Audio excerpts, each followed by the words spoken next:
empezar nuestra escuela dominical. Señor, en esta hora queremos darte gracias porque nos permites llegar a este lugar, nos permites hablar de tu palabra, nos permites reunirnos, Señor, en toda libertad. Y queremos aprovechar esto, Señor. Queremos que abras nuestros ojos y nuestros oídos espirituales. Queremos que trabajes nuestro corazón, que nuestro corazón reciba tu palabra y que no regrese a ti vacía, Señor, sino que haga toda la transformación que quieres que haga en nosotros, Señor, y no caiga por tierra ninguna de tus palabras. En el nombre de nuestro Señor Jesucristo, gracias. Amén. Bueno, estamos viendo la primera carta universal de Juan. Habíamos comentado que de todos los discípulos vivos, pues Juan estaba como que muy rezagado, no había escrito nada. Cuando mueren Pablo y Pedro bajo Nerón y los demás van muriendo, bueno, Juan es el último que queda vivo ya para el 80, para el 90 después de Cristo. Entonces, todo lo que diga Juan en el Evangelio que escribe, en las 3 cartas y en el Apocalipsis, es justo lo que la iglesia necesita saber. A él le tocó ver cómo se pervirtieron varias doctrinas, cómo las malinterpretaron a Pedro, a Pablo, a Santiago. Y entonces, no es que a Juan le toque rescatar no es que a Juan le toque componer el cristianismo, pero a él le toca instaurar o plantar lo que se conoció como la ortodoxia.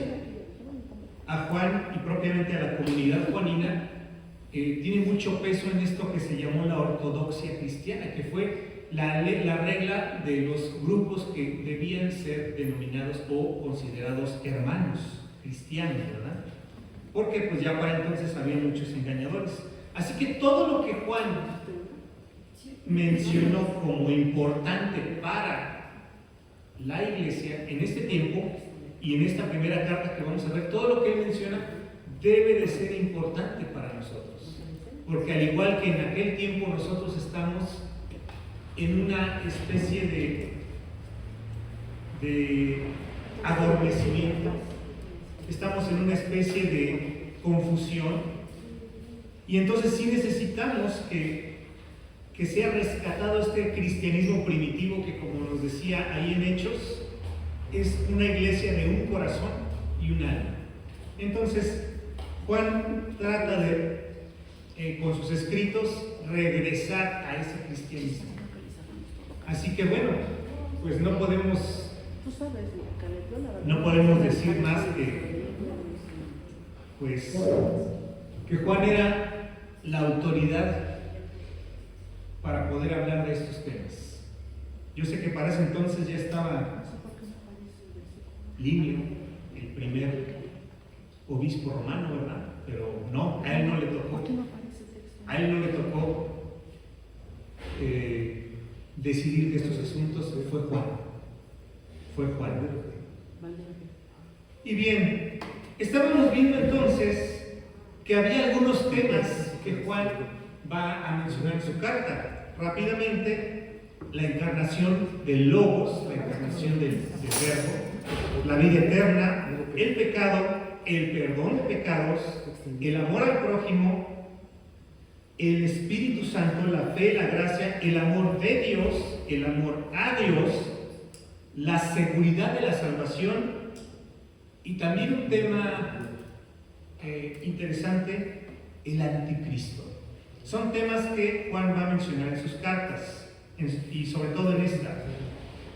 Entonces veíamos, cuando se habla de la encarnación del Verbo, bueno, nosotros vemos algunos ejemplos. Veíamos que en Juan, en la primera carta de Juan 1, del 1 al 3, nos habla de que este verbo, este logos, se manifestó, la vida se manifestó. Decíamos que era un poco difícil que los judíos y que los mismos filósofos griegos aceptaran el punto de la encarnación del logos, porque Para los griegos, los filósofos, el logos era algo que no era una persona, era como una especie de fuerza, era como una especie de equilibrio que mantenía todo. Así que no era ni una persona ni tampoco era o podía tomar forma de hombre. Entonces, cuando hablaban del logos se encarnó, era inconcebible para los filósofos. ¿Y qué decir para los judíos? Quienes para ellos el logos era el creador, y decir que el creador se hizo carne pues implicaba muchas cosas. Bien, nos habíamos quedado vámonos a la primera carta de Juan, en el capítulo 2, y vamos a ver los versículos 13 y 14. Fíjense bien lo que dice aquí. Les escribo a ustedes, padres, porque conocen al que es desde el principio. Les escribo a ustedes, jóvenes, porque han vencido al maligno. Y les escribo a ustedes, hijitos, porque han conocido al Padre. Y lo vuelve a reafirmar en el 14. Les escribo a ustedes, padres, porque han conocido al que es desde el principio. Les escribo a ustedes, jóvenes, porque son fuertes y la palabra de Dios permanece en ustedes y han vencido al maligno. Y el 15, bueno, aquí ya nos habla: no amen al mundo ni las cosas que están en el mundo. Si alguno ama al mundo, el amor del Padre no está en él. Aquí entonces hay que ver que Juan, en los versículos 2, 13 y 14, nos menciona tres tipos de creyente, o algunos lo mencionan como tres generaciones de creyentes, o tres condiciones de madurez de los creyentes. Primeramente dice: padres, les escribo a ustedes, padres. Los padres son los más maduros. Dice: los que conocen desde el principio. Muchos pensarían que a los padres se refería a aquellos que conocían el mandamiento, pudieran ser de un origen judío. Pero en realidad se refiere a los más maduros, a los creyentes que ya tienen no solo el conocimiento, sino ya lo tienen bien asimilado, a los padres. Pero dice: también les escribo a ustedes, jóvenes, porque han vencido al maligno. Los jóvenes son aquellos creyentes que, si bien no han alcanzado la madurez de los padres, pero están en el camino y tienen todo el ímpetu. Son los que tienen la fuerza. Alguno diría: bueno, pues entonces son los jóvenes propiamente. Bueno, les recuerdo que Moisés tenía 80 años cuando Dios lo llamó, y tenía todo el ímpetu y todo el vigor. Así que no se refiere a una edad, se refiere a una actitud.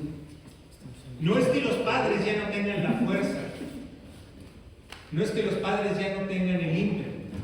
Lo que pasa es que los padres ya están en una posición más de consejo y de enseñanza, y los jóvenes están más en una etapa de conquista, en una etapa de vencer. Por eso dice: ustedes, los jóvenes, han vencido al maligno. Así que estamos hablando de una audiencia que, no importando la edad, tenía toda la fuerza y todo el ímpetu para iniciar misiones y enfrentar y vencer al enemigo.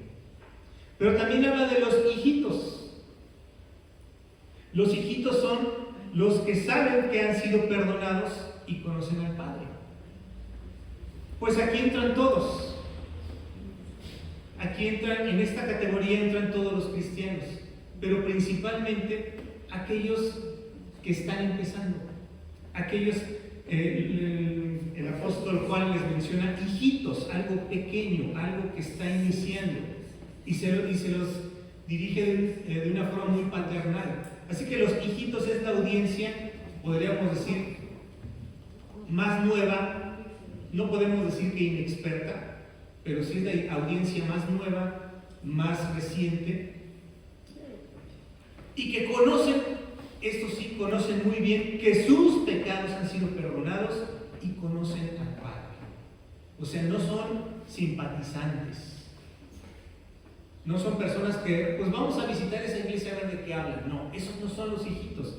Los hijitos son los que ya conocen, son los que ya están del otro lado, los que pasaron de muerte a vida y ahora ya conocen al Padre, ya fueron perdonados sus pecados. Es la iglesia en toda su definición. Y es interesante que Juan, cuando vemos en la carta, varias veces se refiere a hijitos, hijitos, hijitos, porque pues él se dirige a toda la congregación en general, pero por eso él hace esta aclaración. Pero no solo me dirijo a un grupo, dice, no solo me dirijo a los hijitos, no, me dirijo también a los padres y a los jóvenes. Aquí es muy interesante ver, o sea, si vemos un poco, parece algo simple, pero aquí estamos viendo que Juan no hace distinción en cuanto a la doctrina. Porque sabe que los padres, cuando reciban esta doctrina, la van a entender de una manera muy profunda y van a poder desentrañar todos los misterios que hay aquí. Sabe que los jóvenes, cuando escuchen esta palabra, van a recibir el desafío y van a salir y van a luchar con su fe. Y los hijitos, los hijos, cuando escuchen esta palabra van a tener aliento. No van a entenderlo todo, pero para eso están los padres y los jóvenes, pero van a tener la esperanza. Así que Juan no descarta a nadie. Es una forma de enseñanza muy práctica, muy interesante y sobre todo que requiere de la iglesia. Pablo en este sentido era un poco diferente. Pablo sí dirigía sus cartas a las audiencias, porque él pretendía desde su carta hablar todos los misterios, dejarlo claro. Pero Juan no. Juan utiliza la iglesia. Dice, yo voy a hablar, padres, les encargo la profundidad. Jóvenes, les encargo el trabajo. Hijitos, a ustedes les encargo que no pierdan la esperanza, que no dejen que se pierda esta fe. Y ahora sí, hablando, los padres tenían que interpretar las partes difíciles, los jóvenes tenían que irse a la práctica y los hijitos tenían que pegarse a los jóvenes y tratar de entender estas palabras. Así que Juan no desecha ninguna audiencia. Bueno, finalmente veíamos el versículo 15. No amen al mundo ni las cosas que están en el mundo. Si alguna ama al mundo, el amor del Padre no está en él. Luego sigue diciendo, porque todo lo que hay en el mundo, los deseos de la carne, los deseos de los ojos y la vanagloria de la vida, no provienen del Padre, sino del mundo. Y sigue diciendo, y el mundo pasa y sus deseos, pero el que hace la voluntad de Dios permanece para siempre. Estamos en el 17, ¿verdad? Ahí nos quedamos en el 17. Aquí Juan introduce un nuevo tema, un nuevo término, mundo. Juan ya había hablado del mundo. Ahí cuando vemos en el Evangelio, en el versículo 16 del capítulo 3 del Evangelio según Juan, nos habla de que de tal manera amó Dios al mundo. Y uno dice, el mundo, amó Dios al mundo, sí. Pero antes de eso, nosotros vemos que Juan dice, para que todo aquel que en él cree no se pierda. Entonces está hablando de las personas. Cuando habla del mundo, habla de las personas. Y vuelve a decir en Juan 3:16, de tal manera amó Dios al mundo que ha dado a su Hijo unigénito para que todo aquel que en él cree no se pierda. Ahí entonces está hablando del mundo como las personas. Pero en este caso, el mundo no son las personas. Porque uno dice, bueno, si Dios amó al mundo, pues yo tengo que amar al mundo. Y dice Juan, no amen al mundo. Caray, ¿qué pasó, Juan? ¿Cómo que no ame al mundo? Si Dios amó al mundo, ¿por qué yo no debo amar al mundo? Pero ya nos dice que es el mundo. Ya introduce el término del mundo como un sistema. El sistema que está en el mundo. El sistema que gobierna el mundo. Ya vemos que no se refiere al mundo como la creación, ¿verdad? Los árboles, el mar, no. Tampoco se refiere al mundo como las personas, sino se refiere al mundo como el sistema. Y ya nos dice qué es el mundo. Los deseos de los ojos, los deseos de la carne y la vanagloria de la vida. Ese es el mundo, ese es el sistema. Eso es lo que no debe amar la iglesia. ¿Por qué introduce este tema? Porque ya estaban introduciéndose los filósofos.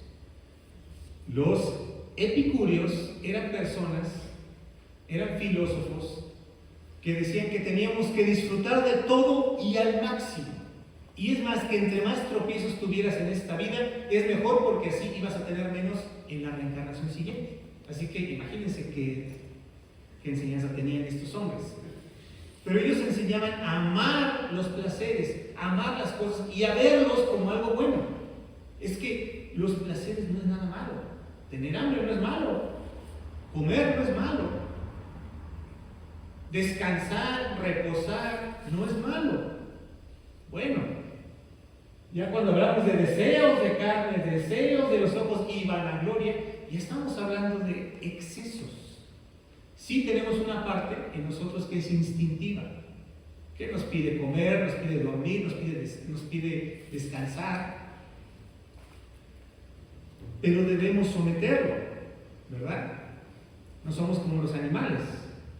No es de que pues estoy cansado, me voy a acostar aquí en la calle como hacen luego los perros, ¿no? No, aquí me voy a dormir. No, tenemos que dominar ese deseo. Si tienes tus necesidades, te dan ganas de hacer tus necesidades, no lo vas a hacer como el perro allá afuera a la vista de todos, ¿verdad? No, vas a dominar ese deseo. Bueno, los epicúreos eran de los que decían, tú haz lo que quieras, y donde quieras, y como quieras. No sé si se les ha conocido eso, pero así eran los epicúreos. Y Juan dice, no, esto no es lo que les están diciendo, no es bueno. Y todavía les sigue diciendo, y todo esto pasa, el mundo pasa, y sus deseos, pero el que hace la voluntad de Dios permanece para siempre. Y aquí está hablando de la diferencia. Todo lo que hay en el sistema del mundo va a pasar, pero el que permanece en Dios permanece para siempre, no va a pasar. Y lo vemos que sí, muchas de las cosas que hacían en el tiempo de los romanos pasaron. Muchas de las cosas que hacían, algunos dentro incluso de los Juegos Olímpicos, muchas disciplinas dejaron de practicarse. Y aunque los epicúreos decían, no, la máxima gloria es hacer lo que ellos hacen, ya no lo hacen. Se dejaron de hacer muchas cosas. Entonces, como dice Juan, todo eso pasa, pero el que hace la voluntad de Dios permanece para siempre. Así que ya no se introduce al mundo como un sistema. Hermano, el sistema que hoy nos gobierna es el sistema babilónico. En Apocalipsis, cuando más adelante vemos el libro de Apocalipsis, Juan dice que que Dios lo llama y empieza a ver en visiones, y de repente ve una visión, una bestia con 7 cabezas y 10 cuernos, y encima de la bestia, montando esa bestia, una mujer vestida de escarlata con nombres blasfemos, y en su frente decía un misterio: Babilonia la Grande, la madre de todas las rameras. Cuando Juan ve eso, dice que se impresionó, porque para Juan Babilonia ya había pasado. Babilonia ya había sido derrotada, ya estaba en ruinas. Babilonia, la ciudad de Babilonia estaba en ruinas, ya no existía más. Y todos creyeron que Babilonia se había acabado. Y cuando ve esa parte, dice que Juan se impresionó, dice que se asombró en gran manera. Y hasta un ángel le dice: ¿tú por qué te asombras? Yo te voy a enseñar la condenación de la ramera. Así que el sistema que nos gobierna ahorita es de Babilonia, pero no de la Babilonia de Nimrod, no de la Babilonia de Nabucodonosor. Esa fue una Babilonia diferente. La Babilonia que gobierna es la de Nimrod, porque Nimrod fue el primer poderoso, ¿se acuerdan? Y cuando hablamos del primer poderoso, hablamos del primer emperador del mundo, el primero que logró controlar al mundo entero. No lo hizo con sus palabras, porque en ese entonces, recuerden, era una sola familia, todos se conocían. ¿Cómo una persona se iba a levantar encima de los demás? ¿Cómo una persona iba a decir, obedézcanme a mí, yo soy el que les va a decir cómo hacer las cosas? Sobre todo estando vivo Noé, que era el que realmente había escuchado la voz de Dios. ¿Cómo compites contra eso? ¿Cómo compites con Sem, el primogénito, que está siguiendo ahora el legado de Noé? ¿Cómo compites con Sem para decirle a todos? Porque Nimrod era algo así como el nieto de Sem. ¿Cómo compites con ellos? ¿Cómo les convences a toda tu familia? Hey, háganme caso a mí. No le hagan caso a él, háganme caso a mí. Yo soy el que les va a dar la realidad, la verdad. ¿Cómo lo haces? Pues con un sistema. Nimrod ideó un sistema para controlar a la gente, a su propia familia. Un sistema que abarcaba varias cosas. Nosotros vemos en el libro de Daniel que nos habla de que uno de sus cuernos, que nos habla de dos bestias, un carnero que tenía un cuerno prominente que derrota a un carnero, un carnero común, pero que este carnero que tenía un cuerno prominente, que dicen que era Grecia, que era el cuerno prominente era Alejandro Magno, cuando ya está dominando, dice que el cuerno se le cae y le salen 4 cuernos. O sea que de ese cuerno prominente salieron 4 cuernos. Bueno, nosotros ahora sabemos que eran sus 4 generales de Alejandro Magno, y que de los 4 generales se repartió el mundo. Bueno, curiosamente, yo no creo que sea una casualidad. Yo creo que Dios ahí nos está hablando más allá de lo que nosotros podíamos siquiera entenderlo. Pero el poder que hoy sustenta al mundo está basado en 4 pilares. Uno es el sistema en sí, el sistema babilónico, el sistema de Nimrod. 2, la propaganda. Tienes que tener la propaganda, controlar todo lo que tenga que ver con propaganda, con medios de comunicación. 3, ¿con qué estás controlando? El dinero. El dinero es lo que te da el poder. Y 4, los grupos desestabilizadores. Porque también tienes que controlar a los desestabilizadores. Son 4 cosas que están controlando ahorita el poder que nos sustenta, el poder que nos está dominando. Son estas 4 cosas. Y bueno, es curioso que pues ese poder ya está siendo traspasado, y por ellos mismos. Igual que pasó en el tiempo de Alejandro Magno, que sus 4 generales estaban peleando, ahora está pasando lo mismo. Las 4 cabezas que están, cada uno, hay 4 cabezas que están controlando estos 4 pilares, se están peleando entre ellos. Y por eso vemos este caos en el mundo. Y por eso vemos que se están desestabilizando en el Medio Oriente. Y por eso vemos que en Estados Unidos de repente ya agarran un presidente, que agarra una línea y luego agarran otro que agarra otra línea, y Estados Unidos está cayendo en cuestión económica y el mundo se está desestabilizando porque estos 4 pilares están peleando entre sí. Porque de estos 4 tiene que salir uno, según lo que dice la profecía de Daniel, ¿no? Así como se resolvió en los tiempos de Alejandro Magno, que de sus 4 generales salió uno, que fue el que empezó a dominar la parte del oriente. Y es lo que está pasando ahorita. Los 4 pilares están peleando. Y en el oriente está ganando uno. Ya más adelante vamos a ver de qué se trata. Pero lo que nos está diciendo Juan, no se metan en problemas. Este sistema es de Babilonia y no vamos a ser nosotros los que lo vamos a derribar. Si usted se preocupa porque ahí ve mucha injusticia, ve mucha corrupción, y por más que llegan partidos, sigue siendo la misma corrupción, no se angustien. El sistema no lo vamos a vencer ni con democracia, ni con revoluciones. Lo va a vencer el mismo Jesucristo cuando Él regrese. ¿Se acuerdan que la estatua de Nabucodonosor tenía pies de barro con hierro? ¿Y quién destruyó esa estatua? La roca que le pegó en los pies y destruyó toda la estatua. La estatua representa los reinos humanos. Estamos en el último reino humano. ¿Y quién es el que lo destruye? El Mesías. Es Jesús el que va a destruir este sistema. Es Jesús el que va a acabar con este sistema. No somos nosotros. Entonces por eso Juan dice, ustedes ni se preocupen, porque es muy tentador, ¿verdad? Como querer meterse en la política y como que querer hacer a las cosas, cambiar las cosas desde la política, desde el poder. Dice Juan, el mundo va a pasar. El mundo va a pasar. El sistema va a acabar. El sistema que gobernaba en ese tiempo, que era Roma, cayó. Y era impensable que cayera. Y cayó. Y cayó porque controlaban estos 4 pilares. Ellos mismos controlaron su propia sucesión. Porque cayó el Imperio Romano, pero Roma sigue controlando el mundo. Eso tiene que quedarnos bien claro, ¿eh? Roma sigue controlando el mundo en las sombras, desde las sombras. Pero bueno, aquí nos está diciendo Juan que el mundo pasa.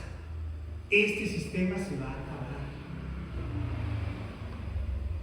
Y ahora sí vamos a una parte que, híjole, muchos le dan la vuelta, se rascan la cabeza y dicen, es que esos temas como que no son para la iglesia.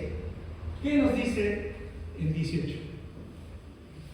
Hijitos, hijitos, ya es el último tiempo y según ustedes oyeron que el anticristo viene. Así ahora han surgido muchos anticristos. Por esto conocemos que es el último tiempo. Salieron de nosotros, pero no eran de nosotros, porque si hubieran sido de nosotros, habrían permanecido con nosotros. Pero salieron para que se manifestase que no todos son de nosotros. Fíjense, estos 2 versículos nos hablan de un tema incómodo para la iglesia: el anticristo. Ay, Juan, ¿por qué tenías que hablar de eso? ¿Qué no ves que estamos muy bien ahorita nada más hablando de la gracia y de la encarnación? ¿Por qué tenías que meter este tema? Es importante, hermano. Tan importante que el mismo maestro habló de esto. Ya dice, según ustedes oyeron, el anticristo viene. Es decir, la iglesia ya tenía información de esto. O sea, Juan no les está escribiendo nada nuevo, ¿eh? Él dice, ustedes ya escucharon, ¿verdad? Ustedes ya saben que viene, ¿verdad? La iglesia ya sabía. ¿Y por qué sabía la iglesia que venía un anticristo? Primeramente, porque se rescata de del Evangelio según los 3 autores sinópticos: Mateo, Marcos y Lucas. Ahí vemos en Mateo 24:15 que el mismo maestro habla de que iban a venir impostores. Ahorita dice ahí, no, es 24:24, a ver. Mateo 24:24 nos dice así: se levantarán falsos cristos, o sea, impostores, falsos profetas, y harán grandes señales y prodigios de tal manera que engañarán, si fuera posible, aún a los escogidos. Fíjense, el mismo maestro nos está advirtiendo, no es cosa liviana. El mismo maestro le está diciendo a sus discípulos que nadie me los engañe, cuídense. Y les está diciendo que viene un engaño tan fuerte que no va a ser dirigido a los de allá afuera, va a ser dirigido a los escogidos, a los que están en la iglesia buscando ser salvados. Y ahí nos dice que van a hacer grandes señales y prodigios estos impostores. Y ahora sí, Mateo 24:15. Cuando Jesús les da esta palabra, yo creo que los discípulos se quedaron: ¿de qué hablas? Cuando vean en el lugar santo la abominación desoladora de que se habló por medio del profeta Daniel. Imagínense cuando el maestro les dice esto a los discípulos, se han de haber quedado: pero si eso ya pasó. Eso pasó en los días de Antíoco, a mí me lo dijeron en la sinagoga. En los días de Antíoco Epífanes fue el que profanó el templo e hizo cesar el sacrificio y la ofrenda del cereal, y a partir de entonces inició una gran apostasía. ¿Cómo nos dices que cuando aparezca otra vez esto?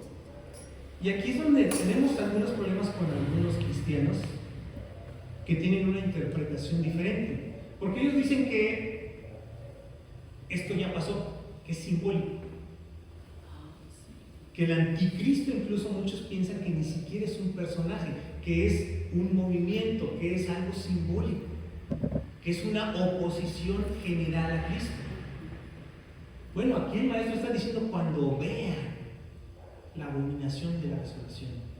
Y cuando vemos esa abominación de la desolación, nosotros vemos que quien estaba al frente de esta abominación era un personaje, era un hombre, era un rey, Antíoco IV, quien fue el que trajo la destrucción la casi extinción del judaísmo en ese tiempo.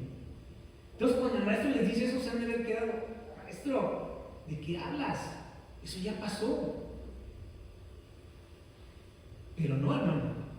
Esto lo tenía bien presente la iglesia. Va a venir la abominación de la desolación. La abominación de la desolación va a llegar.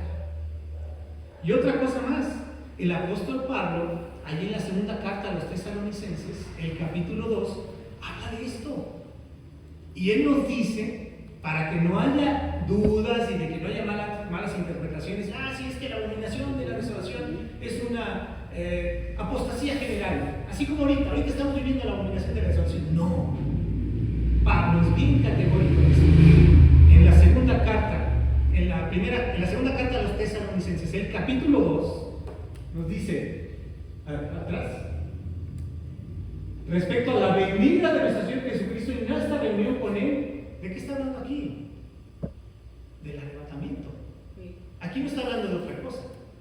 Con respecto a la venida de nuestro Señor y nuestra reunión con Él. O sea, para que no haya dudas, ¿de qué está hablando Pablo? ¿Qué sigue diciendo? Les rogamos que no sean fácilmente movidos de su manera de pensar, ni se conturben ni por espíritu, ni por palabra, ni por carta, como si fuera nuestra, en el sentido de que el día del Señor está cerca. Aquí la palabra traducida realmente es el día del Señor ya comenzó.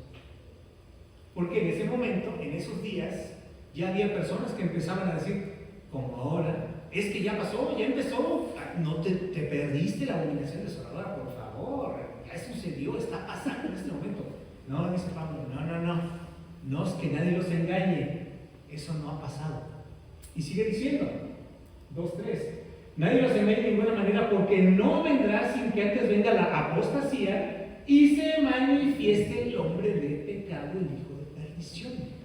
El hombre, aquí no es un movimiento, aquí no es algo simbólico, no es algo generalizado, no. Sí va a haber una apostasía generalizada, pero también va a haber un hombre. Y sigue diciendo, el cual se opone y se levanta contra todo lo que se llama Dios, o es objeto de culto, tanto que se sienta en el templo de Dios como Dios, haciéndose pasar por Dios. Esto es lo que hizo Antíoco. Y es lo que Pablo dice que va a volver a pasar. O sea que Pablo está diciendo, sí, efectivamente, va a repetirse la abominación desoladora de que habló el profeta Daniel. La abominación del desolador. Y el desolador se va a hacer pasar por Dios. Esto es lo que sabía la iglesia. Va a venir un engañador, un impostor, y se va a sentar en el templo de Dios como si fuera Dios. Ahora yo les digo, no hay templo, ¿verdad? ¿O sí? ¿En qué templo se va a sentar? El templo de Jerusalén. Tiene que haber un templo, ¿verdad? Tiene que haber un templo.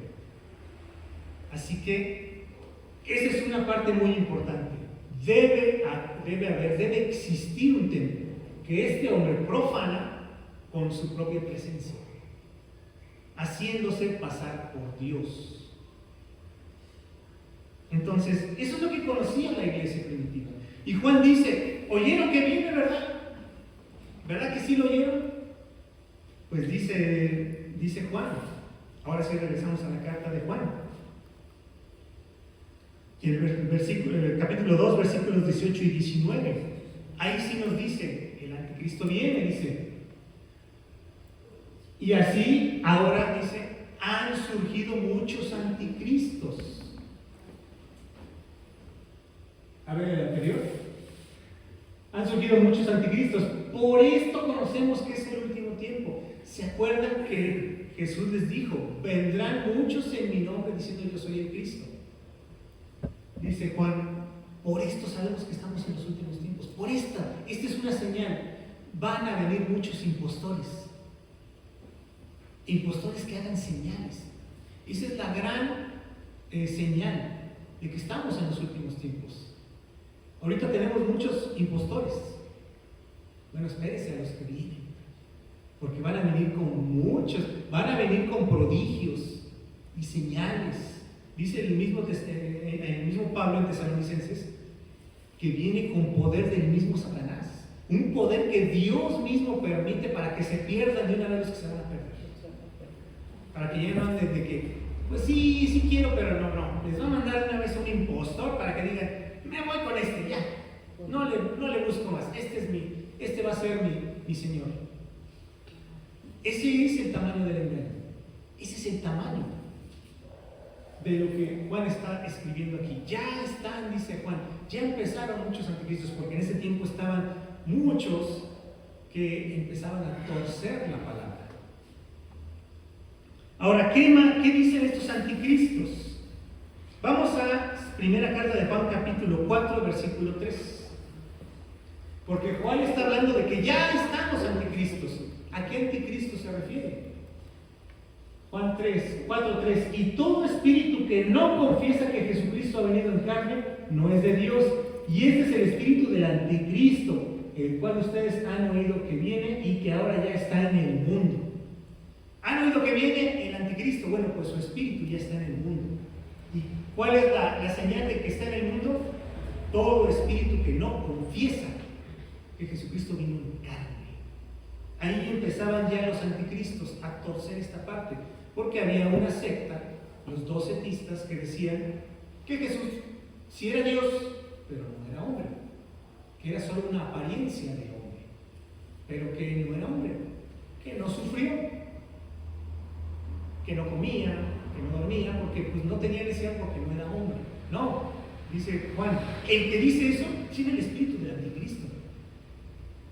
Y esto es muy grave, porque si regresamos a 2:18, nos dice que salieron de nosotros, pero no eran de nosotros. Es decir, los que tienen el espíritu del anticristo no son apóstatas, son personas que nunca han sido de la verdad, están en las iglesias con el propósito de perderlas, son enviados de Satanás.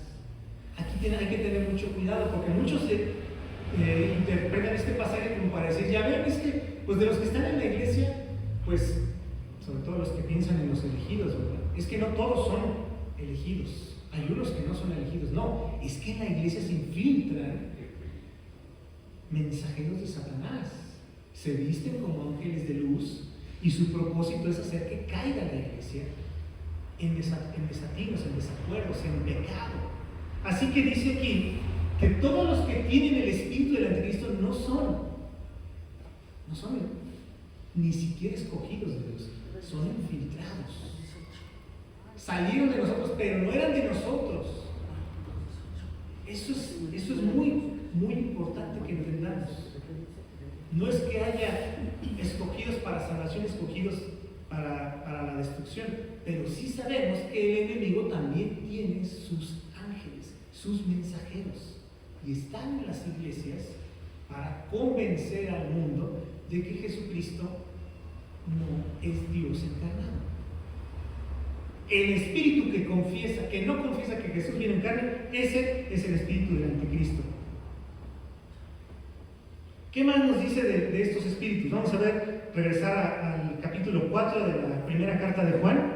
Vamos a ver versículos del 4 en adelante, 4 al 6. Ustedes son de Dios y los han vencido. ¿A quiénes han vencido? A los malignos, a los impostores, a los que están en las iglesias, engañando a la gente. Los han vencido porque mayor es el que está en ustedes que el que está en el mundo. ¿Ya ven cómo no son cristianos? Son mensajeros de Satanás. Cuidado con ellos. Ellos son del mundo porque por eso hablan del mundo y el mundo los oye. Otra vez el mundo. el sistema, ellos pertenecen a ese sistema. Y sigue hablando, nosotros somos de Dios, el que conoce a Dios nos oye, el que no es de Dios no nos oye. En esto conocemos el espíritu de verdad y el espíritu del error. Aquí otra vez, ese espíritu del anticristo pertenece al mundo y va a hablar de las cosas del mundo. Si usted escucha a una persona que está insistentemente hablando del sistema del mundo, cuidado con él. Cuidado con él, porque en esto dice se separan el espíritu de verdad del espíritu del anticristo. Entonces, esto es muy delicado. Juan nos habla de esto de una manera muy puntual. Hay que cuidarse de los que están negando la encarnación de Cristo y de los que están hablando demasiado del mundo. Muchos ahorita están hablando de que pues ya la Biblia ya no tiene, ya es un libro muy viejo, hay que hablar de otras cosas. Cuidado, porque si empiezan a hablar del mundo, entonces tienen el espíritu del anticristo. Y ese está todavía más fuerte. Ya no es una persona que se está desviando de la fe, es una persona que nunca estuvo en la fe y que es un enviado directamente del mismo diablo. Así que por eso es tan importante que se hable de estos temas. Porque en este tiempo la iglesia andaba como que confusa. Oigan, pero pues es que habla bien, habla bonito. Bueno, sí, dice que Jesús no vino en carne, pero todo lo demás que dice está bien. No, dice Juan, estos ni los escuchen. Estos no son de los nuestros. No son de los nuestros. Son del mundo. Son del sistema de Babilonia. No los escuchen. Pero es que habla tan bonito y es tan inteligente y es tan culto. No los escuchen, dice Juan. Si no hablan de la encarnación de Cristo y no hablan de la verdad de la Biblia y se van al mundo, no son de nosotros. Está bien categórico eso. Y les digo, ¿por qué es importante esto? Porque la iglesia estaba esperando al anticristo. Estaban cuidaditos, en guardia cuando venga el anticristo. Y todo su secta de anticristos estaba atrás de ellos burlándose. Ya desde cuándo nos metimos en tu iglesia y ni cuenta te diste. Entonces dice Juan, sí, esperen al anticristo, sí, ese viene, pero no viene solo, ya está actuando y ustedes ni cuenta se han dado. Por eso es importante hablar de esto. La profecía que tiene que ver con los últimos tiempos es importante, tan importante que tenemos un libro exclusivamente de los últimos tiempos, que es el Apocalipsis. Si uno dijera, pues ya, la profecía no le importa a la iglesia, pues esto no fue una opinión de Juan, esto fue una opinión del mismo Jesucristo, que le dijo a Juan, escribe esto, y escríbelo porque ya mero se cumple, porque ya vengo en breve, escríbelo. Fue el mismo, el libro de Apocalipsis lo está dictando el mismo Jesucristo. Así que no podemos decir que a la iglesia no le importan las cosas de la profecía de los últimos tiempos, porque el mismo Maestro nos dejó toda la guía. El libro del Apocalipsis es la tapa del rompecabezas para que armemos todo el panorama profético que está en toda la Biblia. Entonces sí es importante.